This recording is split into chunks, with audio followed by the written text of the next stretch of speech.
You're listening to WorkWire, sponsored by Career Club and SHRM. Career Club has a range of services aimed at job seekers with an empathetic approach. Whether you are a job seeker yourself, know someone who is in job search, or an HR professional looking to bring a more empathetic approach to transitioning employees, check out career.club. If you are an HR professional seeking to enhance your skills, subscribe to SHRM and explore their extensive resources. Visit shrm.org. That's shrm.org. Hello, everybody, and welcome to another episode of The WorkWire. I'm Bob Goodwin, president of Career Club, joined by my good friend, the president and CEO of SHRM, Johnny C. Taylor Jr. Johnny, good morning. How are you? I'm doing really well, Bob. So good to see you this wonderful spring day. I actually think today is yesterday was the first day of spring. Oh, you're right. There you go. Well, happy spring to you as well. Yeah, spring has sprung. I'm in Cincinnati, and I can see the trees starting to bud and blossom. I think I got to cut my grass this weekend. So. But anyway, it's great to see you. I hope you've had a great week. I have, and you. Awesome. So today's topic, we talk about, workplace issues and all that kind of stuff. But at the end of the day, it's a people-to-people endeavor, right? And it's one-on-one. And SHRM has launched a new initiative around having 1 million civil conversations. And I would love to unpack that with you. What is civility? What is uncivility? Why this initiative? Why now? But do you mind just sort of kind of at least introducing the topic to folks? Yeah, so it's really interesting. In 2019, pre-pandemic, which sounds like 100 years ago, right? For those of us who lived through it, it was, we started doing some research on workplace toxicity. And for those of you who know, SHRM has a big research team, and one of the themes, we get some insights, was that people were describing work as toxic. And we thought toxic was sexual harassment, race discrimination, age discrimination. We kind of thought that would be it. But back in 2019, an interesting new insight sort of popped up, and that was people were having problems at work around political discourse, in particular, political affiliation, diversity of perspective. And they said that was the new area, not of discrimination, although what they described was discrimination, but incivility. That when someone did not share your beliefs or your worldview or your perspective, they would become outright uncivil. So we started to pull that thread and follow the research. Well, of course, we were going to do it year after year to see if there was some trending, especially as we entered an election year, but the pandemic happened.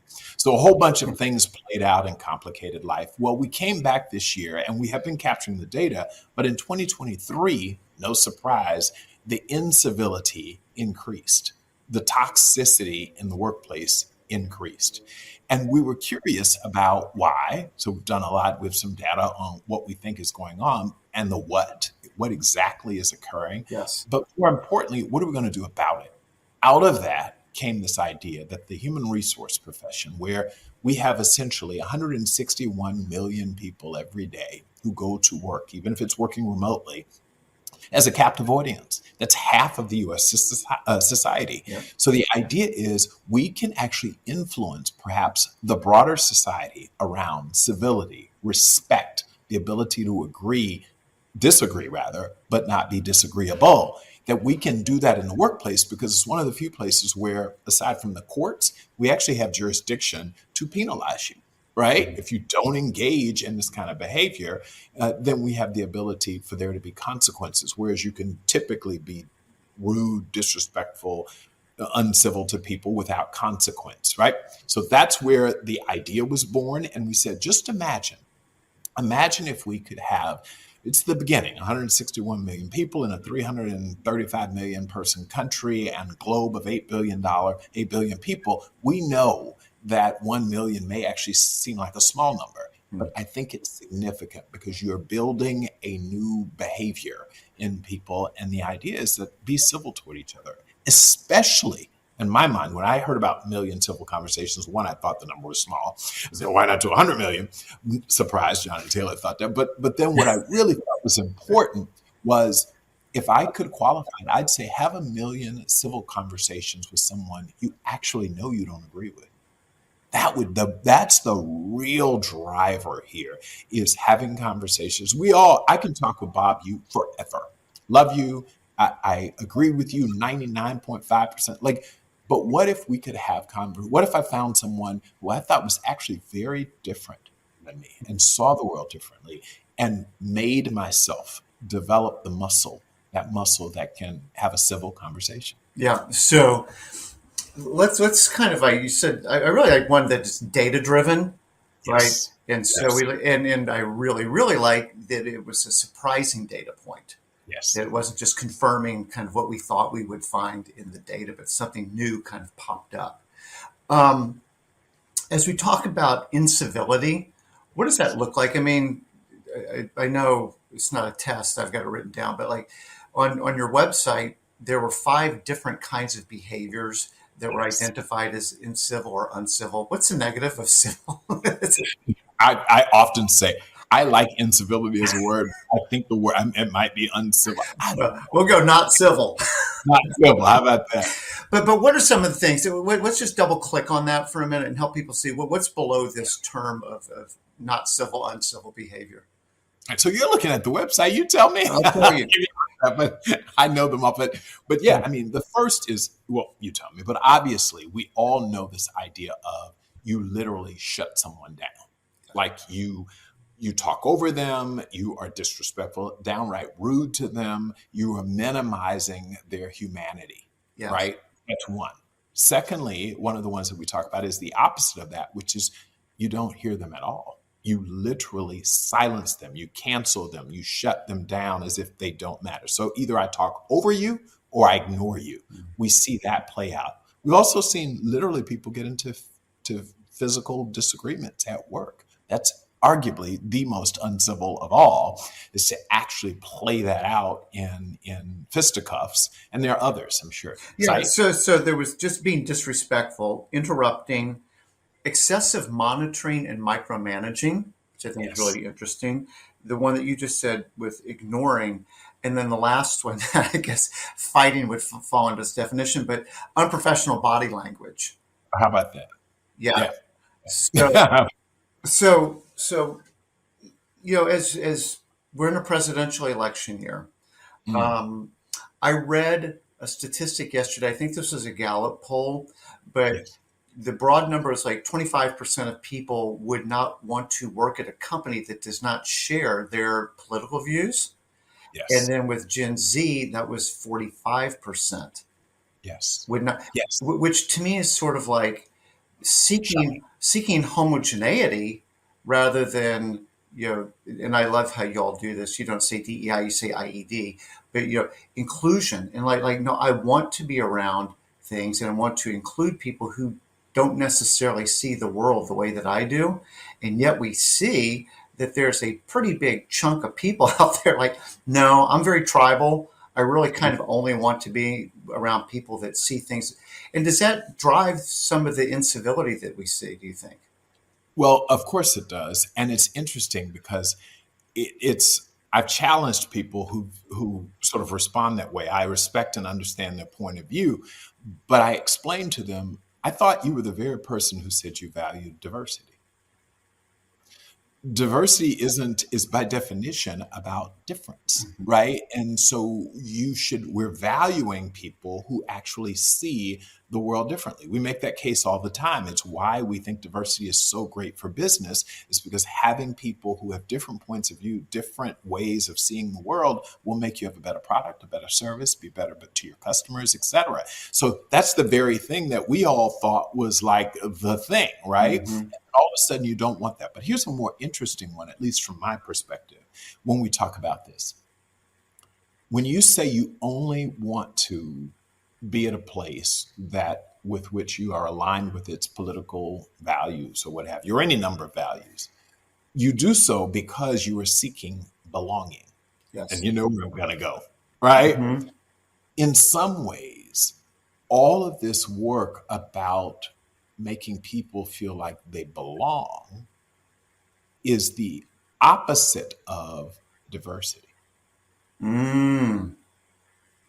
Right?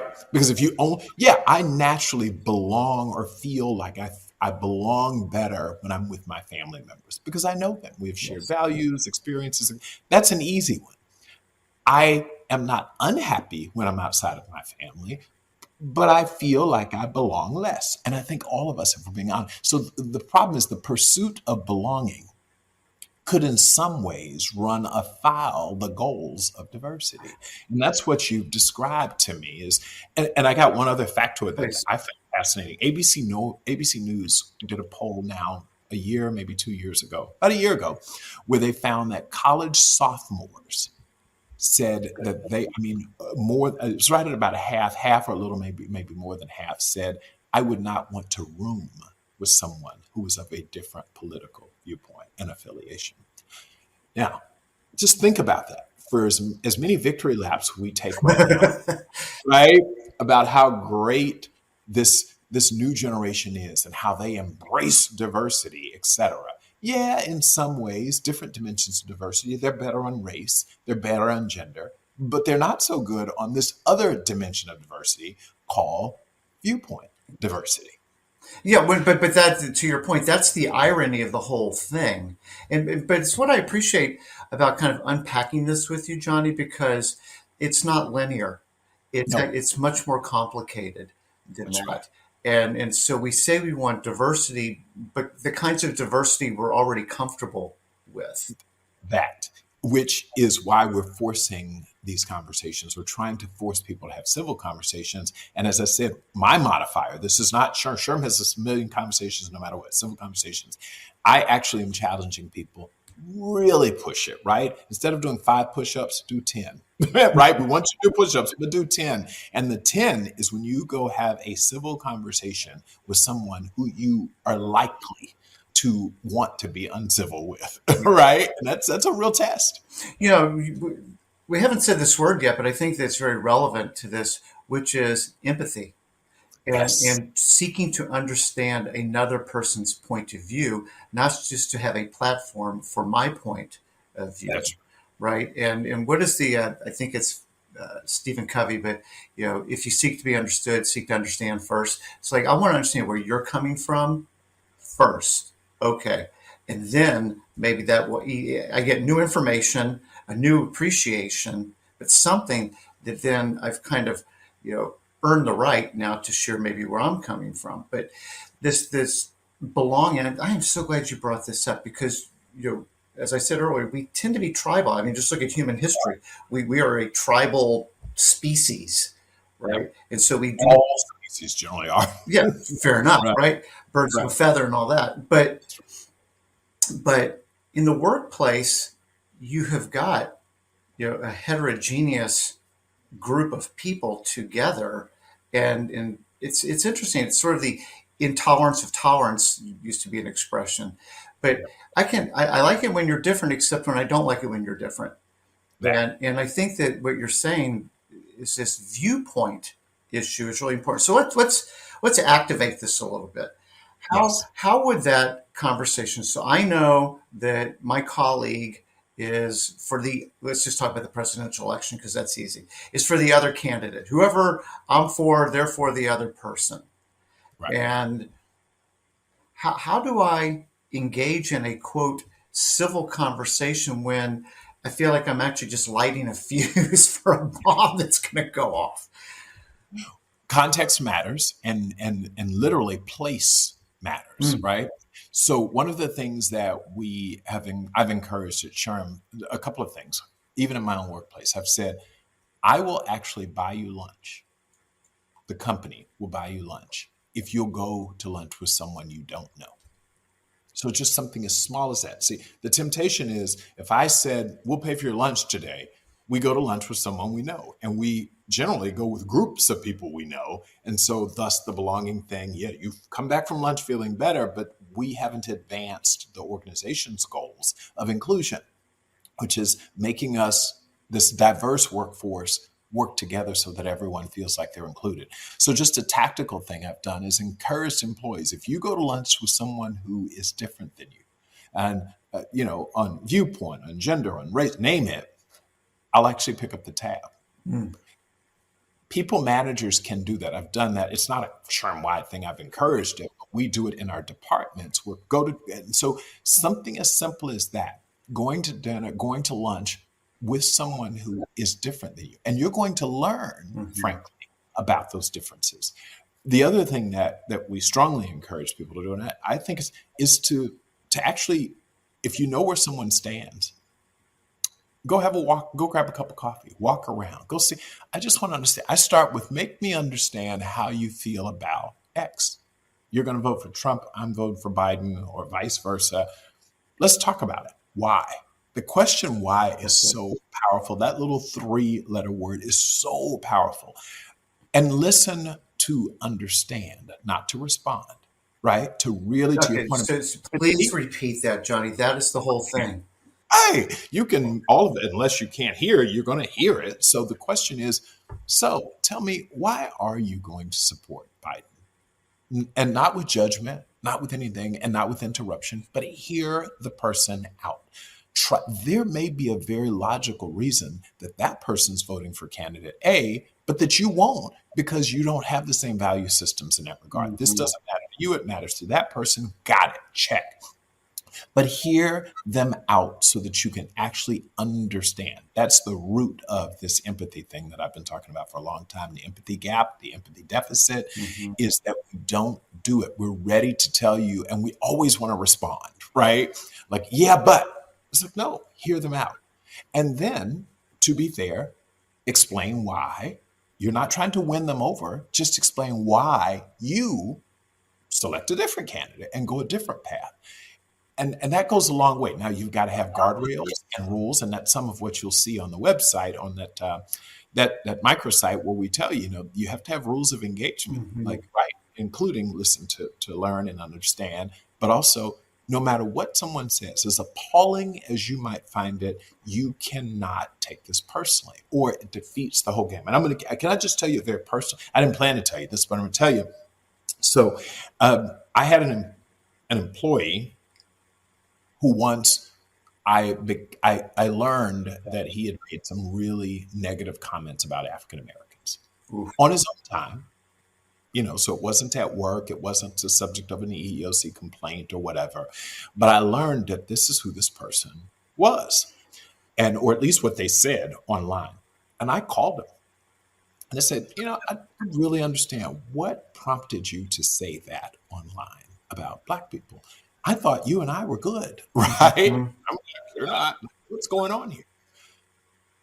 And the conversation wasn't, you're horrible for saying that. I can't believe you did that. I felt that when I first read it. Actually, what I felt when I first read it was disbelief. I thought maybe this is a deep fake scam. There's no way you said that. But I took it for what it was, and I approached him and I said, not from a place of judgment or power as your CEO. I'm not threatening your job. I want to understand where that comes from. And without giving you all of the gory details, I walked away not justifying how this person felt, but understanding, after having been beaten up several times as in, growing up, by people who looked like me. One or two particular bullies, and by the way, they could have looked like you, they could have looked like my sister, but that framed his worldview. And we began to talk and have conversations. And I said, got it. Those two were bad guys. Happened to be that they were Black, but they could have been anything else. I'm a good guy. You've experienced me for 4 to 5 years, and I've been nothing but good, and you've been good to me. So what can we do together to get past? I mean, we are all products of all of our experiences, right? So I'm not going to pretend like that didn't occur in your life and that you don't have some deeply, deeply rooted issues and anger issues with people who look like me. No judgment here. What can I help you do? If I'm just kind to you, and I got to tell you, this person said that was such a defining moment for them. I don't know how this all worked out, but I know for that moment, we were more civil. And that very conversation could have gone quite sideways. I could have received the data. I'm not on social media, so someone told me about it, and I could have lost my mind, and pissed off and righteous, and you're out of here, and we don't hire people like that. Instead, I took a very different approach. It was about civility. Again, for those who are out there, oh, Johnny, you're just rationalizing. No, I'm not rationalizing anything. I'm saying I have my own issues, and we all have our issues. All of us have biases and, frankly, some prejudices, and we have to work through those. And grace and mercy says, if I have some things I need to work on, then clearly I need to be willing to let other people work on things, right? Yes. So I'm sorry that I went off, but dude, that was amazing because it's real, yeah, and it was exactly what we're talking about. It was a very polemic kind of a thing in the workplace environment that you could have attacked him, yep, right? Just been purely emotional, righteous, and didn't. And so back to your word why, because I think so much of this hinges on that. This is seeking to understand. It's assuming good intent, yes, right? big, Like you're not a bad person, right, right? Which and I think that understanding, like, help me understand. right, But it's like being a 2-year old. It's asking that like 2 and 3 layers deep. yep, That is wow, really interesting, Johnny. Now, where did that come from? Tell right, me more about that. and be ready to hear where it came from What you too. don't understand is my mother, when she first came to this country, experienced X.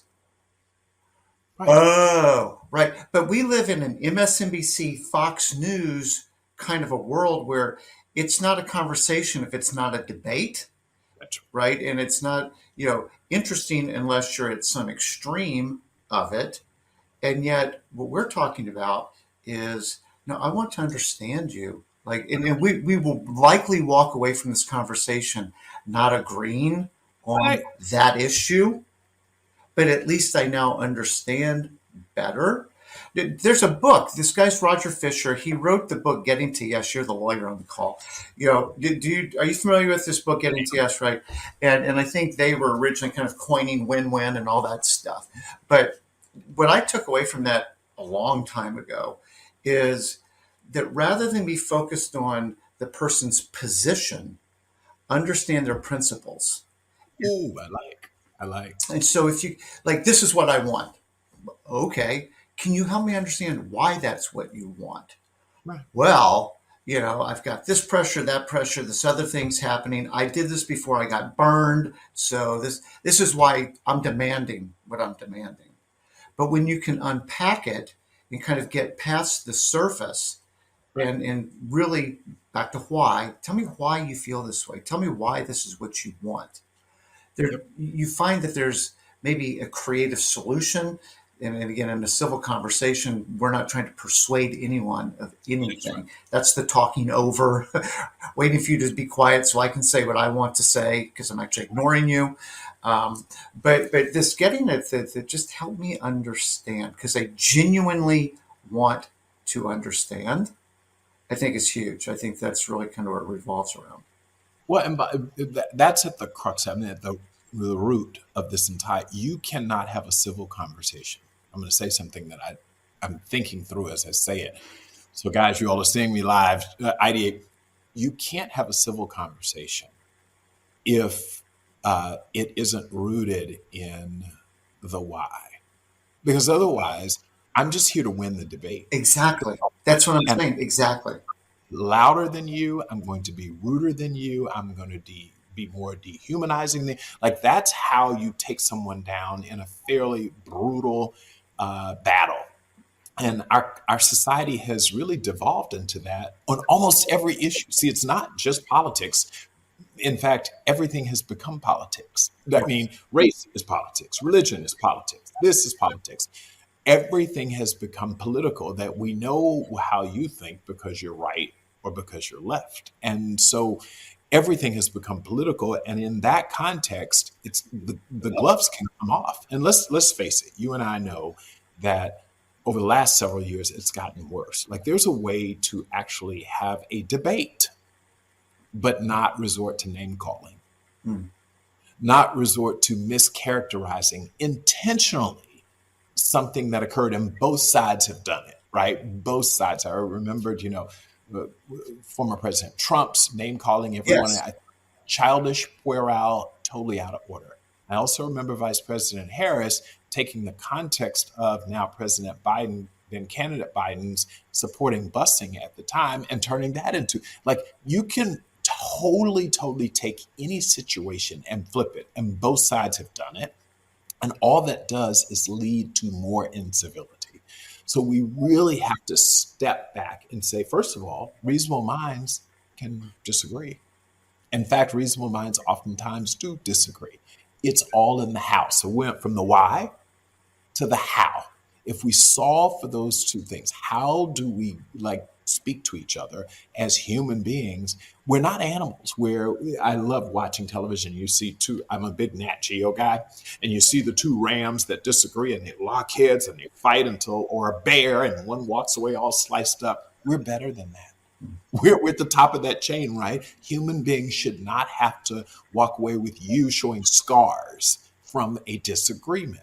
But we've gotten there, and we've gotten there because of media. We've gotten there because of culture in organizations where we allow, as CEOs, that behavior to occur. We have to do better than that, period.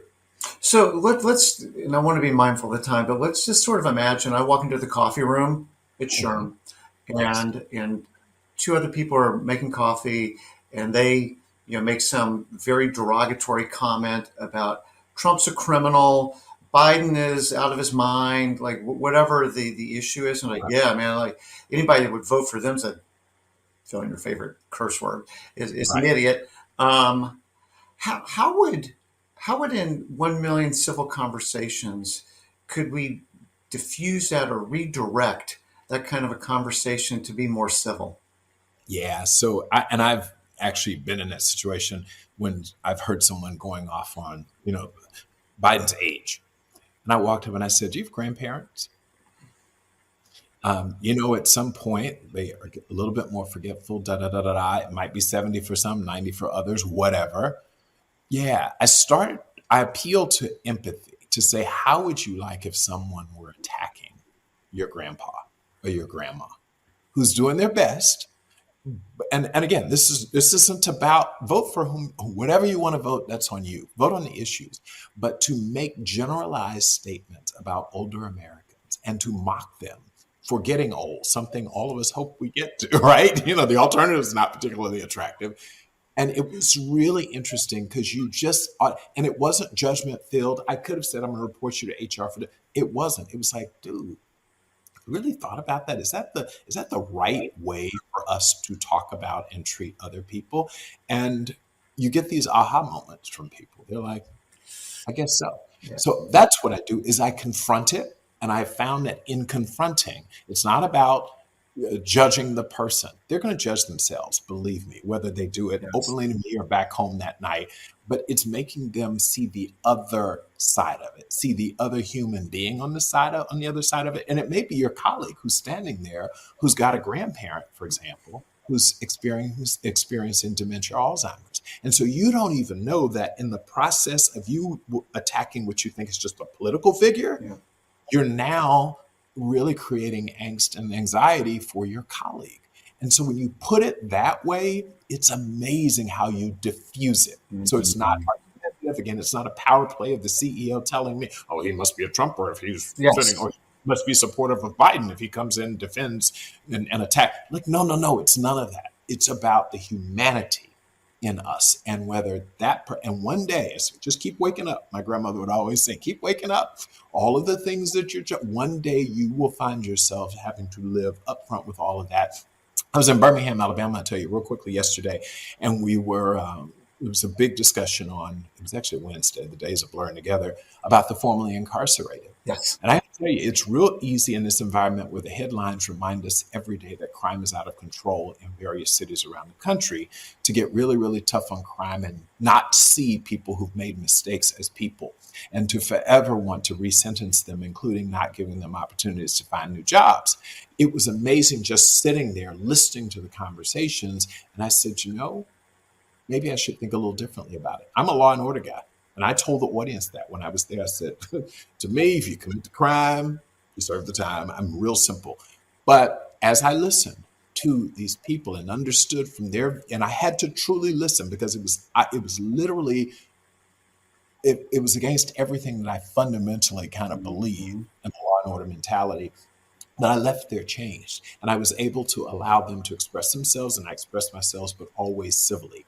This is possible, but you've got to commit to doing it. One other word that pops into my head, and we'll wrap up in just a second, is humility.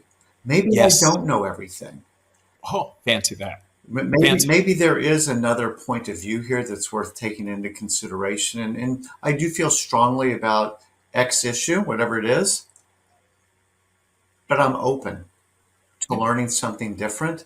And humility seems to be, a quality that is actually viewed as weakness, Yep.